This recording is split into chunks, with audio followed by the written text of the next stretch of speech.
Bonjour à toutes et à tous, bienvenue sur ma chaîne YouTube, je m'appelle Alexis et ici on parle de code, de no-code, d'IA et de MCP. Évidemment, on peut pas, après le buzz du vibe coding, on ne peut pas passer sur le buzz du MCP.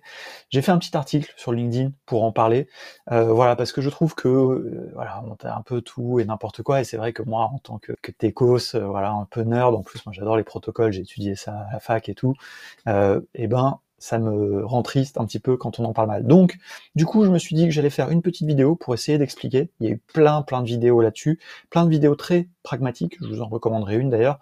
Mais moi, j'ai envie de vous expliquer un tout petit peu, voilà, avec mes mots, et on verra ce que ça donne, ce que c'est. Et puis, vous montrer un exemple très concret en utilisant Cursor, donc dans un contexte un peu plus de développement, pas dans le contexte de Claude, parce que ça, je trouve ça pas hyper intéressant, même si c'est très bien que ça existe, mais il y a plein de vidéos là-dessus. Moi, par contre, je vais vous montrer ça dans le contexte de Cursor, avec Zapier, que j'aime beaucoup, et je vous montrerai aussi Active Pieces. Mais vous verrez que ça, c'est juste de l'illustration. L'exemple, il sera utile, voilà, il sera concret, et puis surtout, ça vous permettra de comprendre ce que c'est le protocole MCP, sans partir dans des trucs compliqués, de serveurs à installer en ligne de commande, etc. Parce que ça, je pense que c'est pas le bon niveau pour la plupart des gens, et c'est pas le bon niveau d'abstraction, et c'est pas le bon niveau d'usage. Allez, on y va tout de suite, et vous allez voir que tout ça va devenir, j'espère, beaucoup plus clair dans une quinzaine, vingtaine de minutes, je sais pas combien de temps ça va durer. Allez, on y va. Alors, MCP, on le répète, ça veut dire Model Context Protocol. Il y a un site, modelcontextprotocol.io, qui détaille toutes les spécifications du protocole. Et vous allez voir que finalement, dans le concept, c'est relativement simple. Si vous êtes vraiment dev, que vous devez tout lire, bon, c'est un petit peu plus compliqué. Sur cette page, donc si vous allez sur modelcontextprotocol.io, eh bien vous allez retrouver ça, la page d'introduction. Je l'aime bien parce que je trouve que ce schéma, c'est pas le meilleur schéma de la Terre, mais il est quand même assez explicite, et surtout il pose les termes, parce que c'est ça qui est important quand on parle de protocole, quand on parle de standard, il faut utiliser les bons termes. Notamment, un des trucs qui m'a un peu hérissé le poil sur LinkedIn et dans les vidéos YouTube, c'est qu'on parle des MCP comme à la place de parler des serveurs MCP. Vous inquiétez pas, on va y venir, tout ça va devenir plus clair. Alors si vous regardez ce schéma, eh bien vous voyez les différentes parties prenantes de ce protocole. Le premier que vous voyez ici, c'est l'hôte. Donc il faut un hôte. Cet hôte, ça va être un outil comme Claude, par exemple, Claude Desktop spécifiquement, attention, il faut que vous ayez un logiciel, la version logicielle, ou alors un logiciel comme Cursor, comme Windsurf. C'est les trois exemples les plus communs aujourd'hui, en tout cas de ce que j'ai vu, d'hôtes. L'hôte, il va contenir des clients. Ça, pour vous, c'est transparent, vous n'avez pas à vous en soucier, il va gérer ça pour vous. Mais ce terme, il est important parce que donc on est dans une architecture de client-serveur classique, les fondements de l'Internet, client-serveur. Sauf que là, c'est client au pluriel, c'est-à-dire qu'il y a un autre, c'est pour ça qu'on parle d'autre, sinon on parlerait juste d'un client, on pourrait dire que Cursor est le client, mais en fait, vous allez, comme le protocole MCP est un protocole qui est stateful, donc qui maintient des états, vous avez un client par serveur. Vous établissez une connexion client-serveur avec chacun des serveurs auxquels vous allez vous connecter. Et vous allez voir que des serveurs, il peut y en avoir beaucoup. Donc vous avez cet hôte qui contient des clients qui vont se connecter à des serveurs. C'est vous qui allez configurer ça, vous verrez quand on le fera avec Cursor, pareil avec Claude Desktop. Et donc vous pouvez avoir plusieurs serveurs. Ces serveurs, généralement, ils vont avoir des spécialités. Mais vous pouvez aussi avoir des serveurs qui vous donnent accès à plein d'outils. Vous pouvez avoir un serveur, par exemple, qui va vous permettre de vous connecter à Airtable. C'est l'exemple que je prendrai, on va revenir dessus. Ces serveurs, qu'est-ce qu'ils font? Ils n'en font que, en réalité, exposer des informations auprès de l'hôte, à savoir les capacités que propose le serveur, des outils, globalement. Et encore une fois, il y a une image que j'aime bien, c'est de se dire, les LLM, donc à l'intérieur de l'hôte, par exemple, Claude Desktop, c'est l'hôte. Claude Desktop, il appelle le LLM, qui est un peu le cerveau, et grâce au MCP, il va pouvoir se connecter à des outils qui vont être un petit peu les mains, qui vont permettre de faire des choses au LLM. Ça, c'est un peu la base. Et donc là, vous voyez que ici, eh bien, ce serveur, le serveur A, le premier serveur, il se connecte à une source de données locale.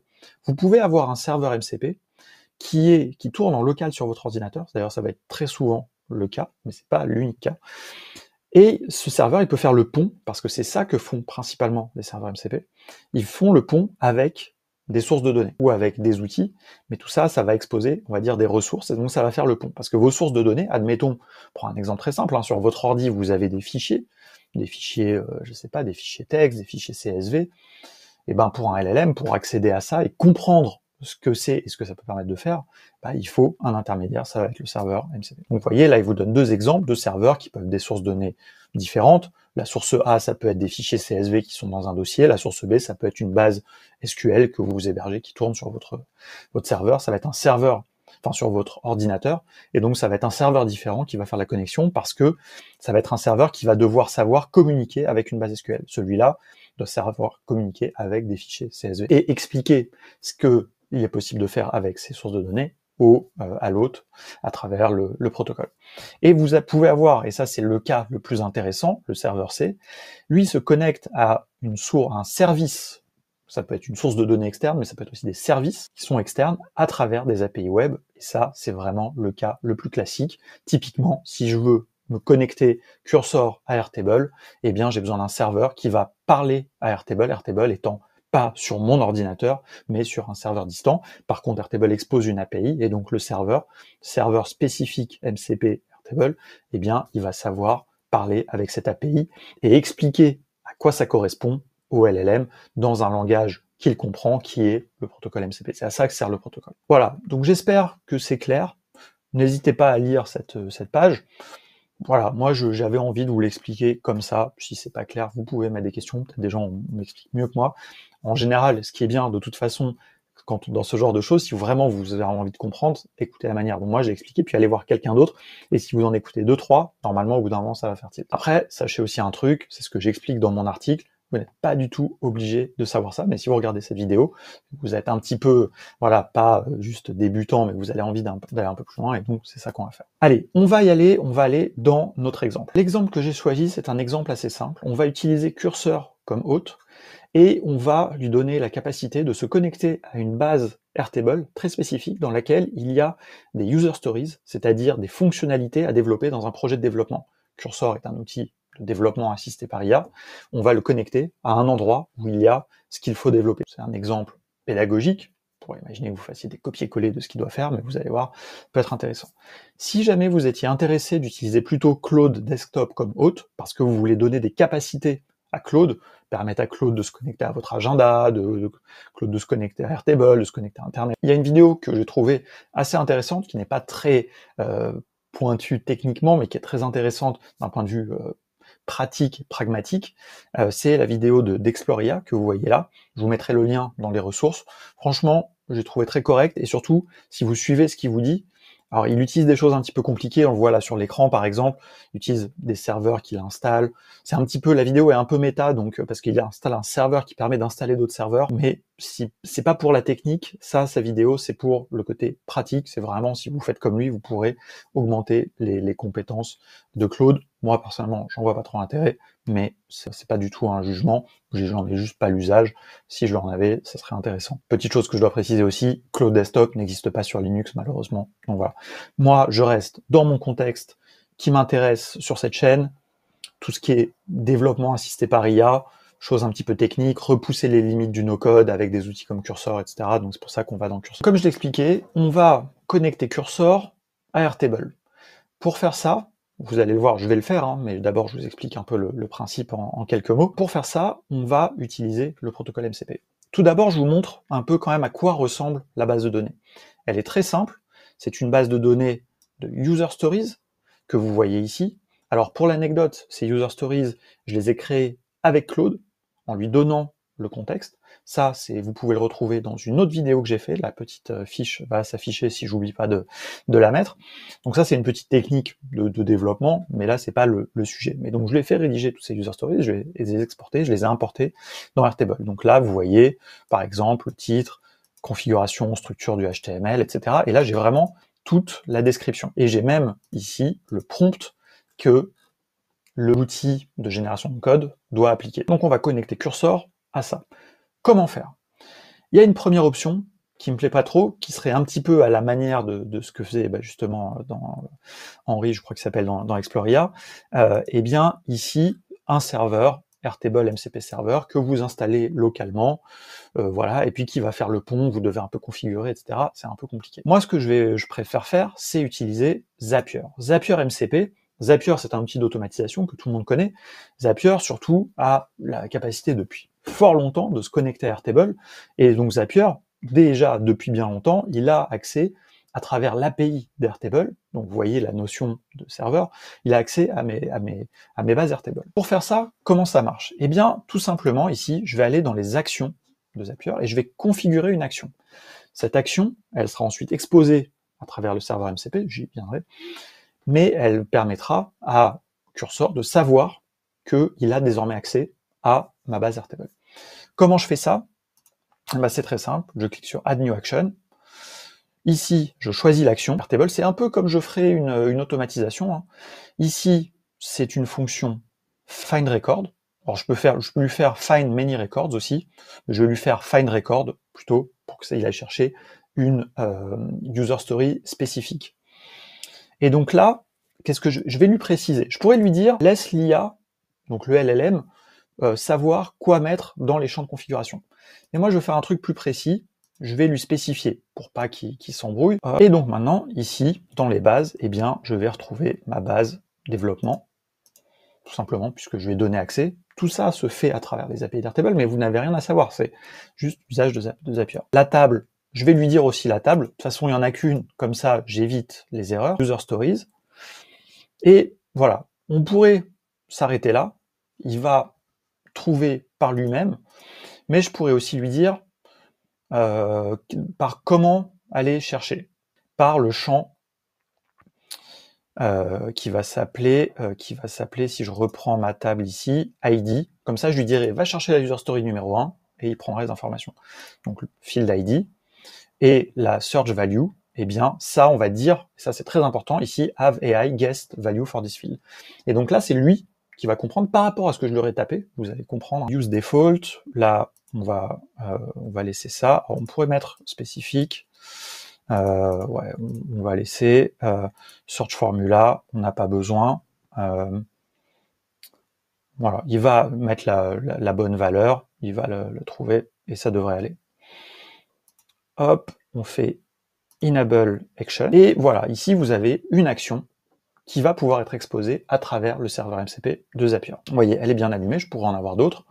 Et donc là, si je clique sur Manage Access, ça ouvre une nouvelle fenêtre, et ici, vous voyez, il peut y avoir différentes actions qui se connectent. Ce qui est intéressant, pour la petite anecdote, ce que vous voyez là, ça existe depuis un moment, en réalité, ces Actions Zapier, parce que c'est ce qui est utilisé aussi pour le function calling de quand vous faites des custom GPTs avec OpenAI. Je l'ai déjà dit, globalement, le protocole MCP, l'équivalent chez OpenAI, c'était ce qu'on appelle function calling, donc l'appel de fonction, c'est-à-dire qu'on pouvait avoir ces assistants personnalisés, les custom GPTs, appeler des API externes à travers un protocole des API. Bon, voilà. Ici, donc là, on est bon, donc vous voyez MCP, et ici, j'ai mes actions, et donc là, en fait, si je viens ici, je fais Get Started, et vous allez voir que donc ici, j'ai une URL, cette URL, elle est secrète, vous allez la voir là dans mon exemple, mais je vais tout de suite ensuite faire un rotate, évidemment, comme ça en générera une nouvelle, donc voilà, ne vous prenez pas la tête. Et donc là, il vous dit, comme si vous vous connectez à un client MCP, j'aurais pu mettre un autre, mais bon, voilà, c'est un client à l'intérieur de l'autre, et voilà, si je clique sur cursor, il va me donner exactement ce que je dois faire.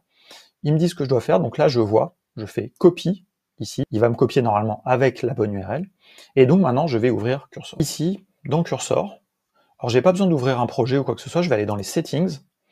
Ici, j'ai le petit onglet MCP. Pour l'instant, j'ai pas de serveur, donc là, je mets entrée. Ça vous ouvre un fichier texte. J'enlève tout ça et je mets, voilà, le serveur. Donc évidemment, encore une fois, vous cassez pas la tête à recopier ça. J'aurais fait la rotation, donc cette ne sera plus valide. Donc voilà, vous mettez ça et vous pouvez en mettre d'autres ici. Je vous le montrerai après avec l'exemple de ActivePC. Je ferme.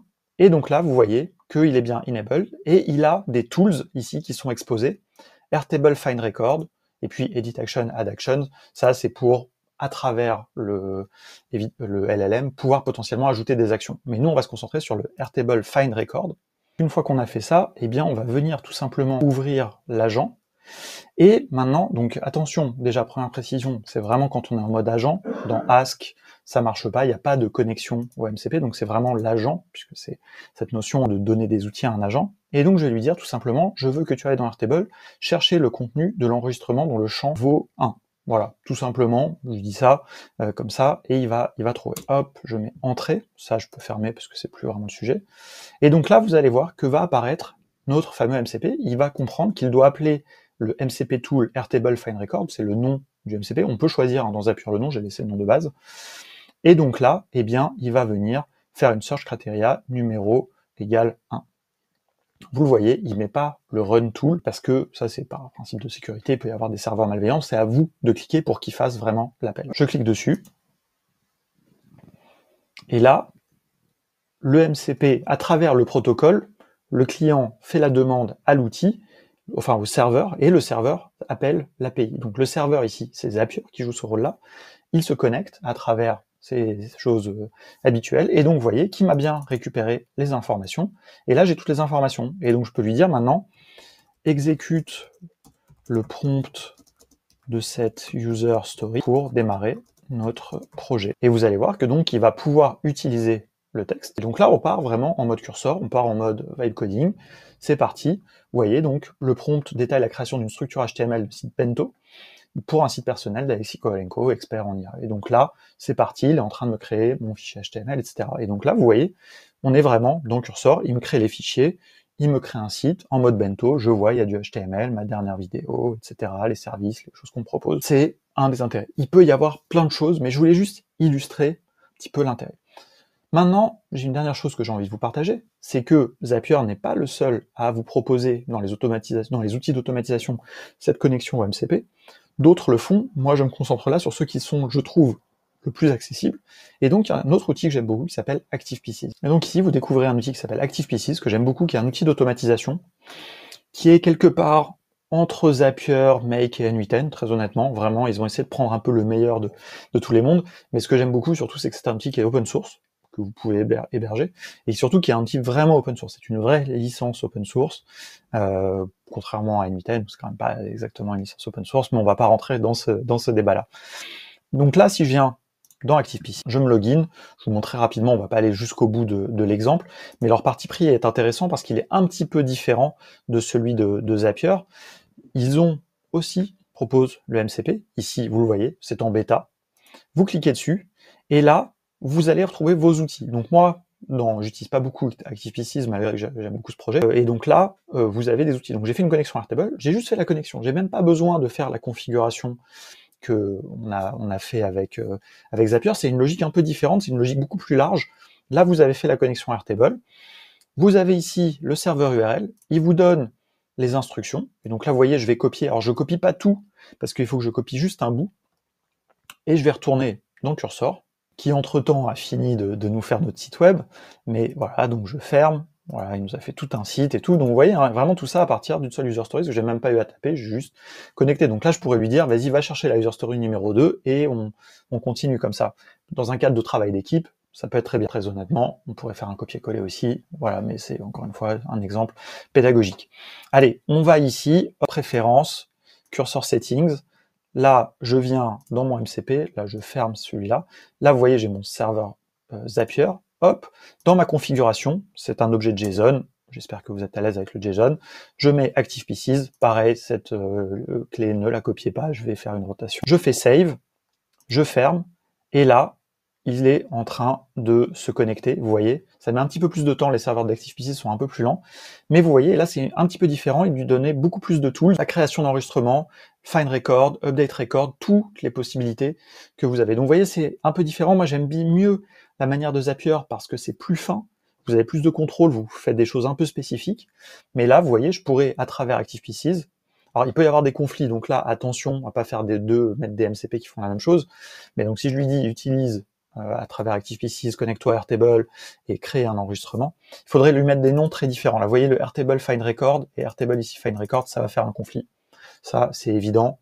Voilà, mais bon là, on commence à rentrer un peu dans les subtilités, mais voilà, comme ça, vous comprenez un petit peu vraiment ce qu'on peut faire. Voilà, donc vous voyez, là, j'ai deux serveurs MCP qui peuvent se compléter. Là, j'aurais pu avoir plutôt le Airtable, je pourrais avoir Notion, par exemple, ou utiliser Notion dans ActivePieces. Vraiment, vous pouvez utiliser l'un ou l'autre. C'est pareil, vous voyez un petit peu la différence. C'est pas la même chose que d'utiliser des serveurs que vous faites tourner localement, mais encore une fois, ça on pourra peut-être l'aborder dans autre chose. Moi je voulais juste illustrer le protocole avec un cas quand même qui est concret et qui fonctionne, et dans un environnement comme Cursor, on peut faire exactement la même chose dans Windsurf, mais voilà, vous l'avez vu dans Cursor. Voilà, j'espère que ça vous a plu, c'était important pour moi de parler un petit peu de ça. Voilà, j'avais envie de vous montrer un petit peu comment fonctionne le système, sans rentrer trop profondément dans les arcanes d'un serveur, etc. Il y a plein, je vous mettrai des ressources sous la vidéo, vous pouvez aller voir. Il existe plein de listes, notamment sur GitHub, de serveurs MCP, etc., que vous pouvez faire tourner. Il y a plein de vidéos qui existent, vous pouvez aller voir si vous voulez vraiment creuser un peu plus loin. Mais voilà, moi, c'est ma petite contribution à l'explication de tout ça, avec un usage que je trouve un petit peu concret dans un environnement qui me parle. N'hésitez pas à commenter, dites-moi ce que vous en avez pensé, si vous avez des questions, et peut-être que dans d'autres vidéos, je creuserai un petit peu tout ça. Allez, je vous dis à très bientôt, abonnez-vous, on se retrouve très bientôt pour des nouvelles vidéos.